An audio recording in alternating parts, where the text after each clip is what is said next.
So I think for past 3 days, we have been discussing budget, various aspects, both in print media, electronic media, in the social gatherings. The only discussion has been on budget, and IMPRI series also has taken care of so many dimensions of budget. Today's panel discussion is especially focused on uh, gender, social inclusion, and union budget.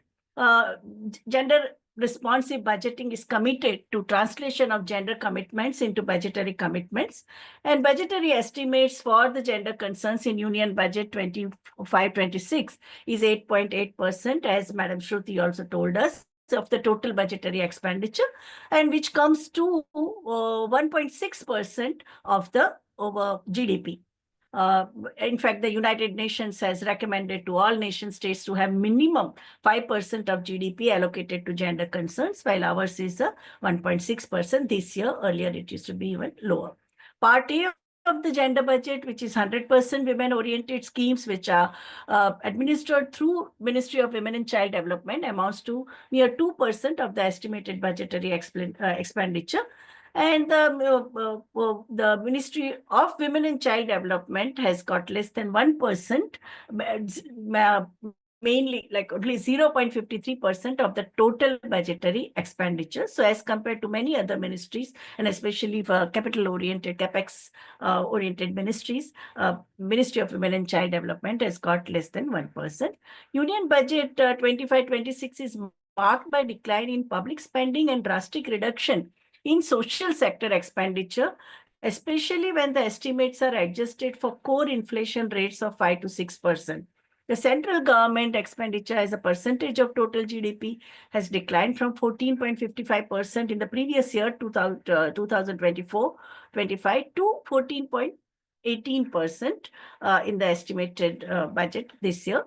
The revised estimate on centrally sponsored scheme for 24-25 which was like a decline of 18% that we see in the current budget. It also shows that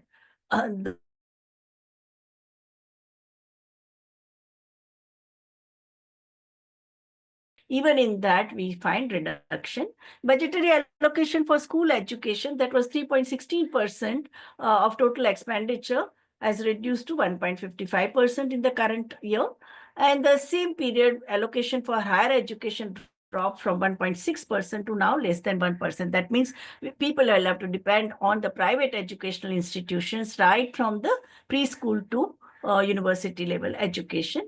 Government expenditure on the strengthen the public health and the public that has also reduced from 2.31%, which was during the pandemic year, to into 2019 to less than 2%. That means current year has it 1.9%.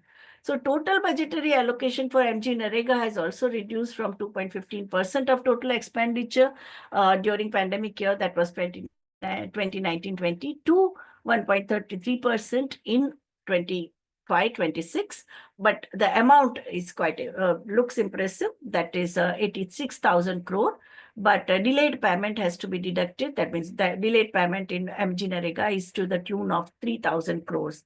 So the budgetary cuts in education, even the public transport from 11.28% to 10.83%, or rural development from 5.51% to 5.26%, and information technology and telecom sector from 2.41% to 1.88%. It is worrying because now more and more private sources will have to be sourced for the people and for the marginalized section facing multiple vulnerabilities. For them, it's going to be very difficult to negotiate their survival needs and the livelihoods. So the budgetary expenditure for prevention of violence against women and protection of rehabilitation of victims under Mission Sambal and Samarthya, they have also declined substantially. That is almost 50%.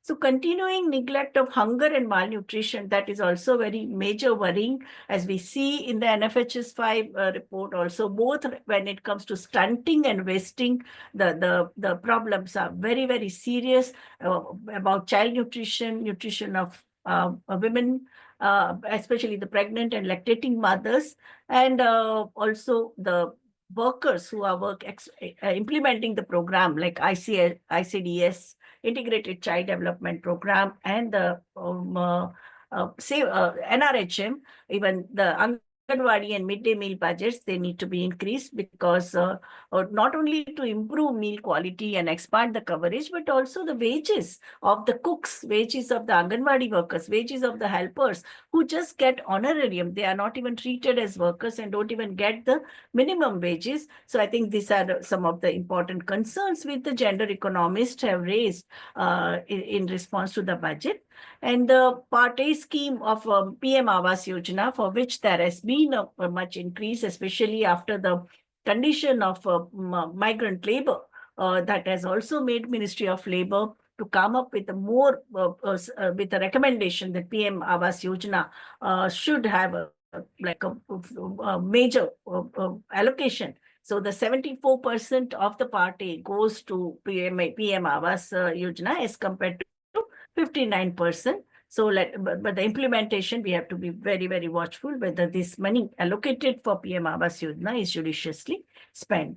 So Finance Ministry has stated that employment will be generated and MSME, because the focus of current budget is ease of doing business. And that's why 48% of MSMEs which have shut down in the post-pandemic period, they need to be rejuvenated. And PM Swanidhi allocation has also been given for that purpose. And the National Assistance Scheme for the marginalized section, in that we are seeing major reduction. And the minorities budget has also gone down. The scholarship program for Dalits and Adivasis and minorities, they have also faced budgetary cuts. So how can budget provide an enabling environment for Dalit, Adivasi, uh, religious minorities, especially Muslim women and persons with disability, gender minorities, in terms of better quality of life in the area of 5 important concerns where we have a gender gap: education, health, employment. Gender-based violence is also increasing in terms of varied forms and intensity, and also increasing their involvement in the decision making, which is also very important. So this is the major framework within which we are going to have today's discussion. We have a very senior economist with us, Professor Paramita Saha. My first question is to you. What are the gender implications of the Union Budget 25-26 in terms of macroeconomic policies? And does it have a potential to reduce gender gap in health, nutrition, education, employment, and livelihoods? And does it allocate adequate resources to curb gender-based violence and promote safety for women, children, elderly, and persons with disabilities? Over to Madam Paramita Shah.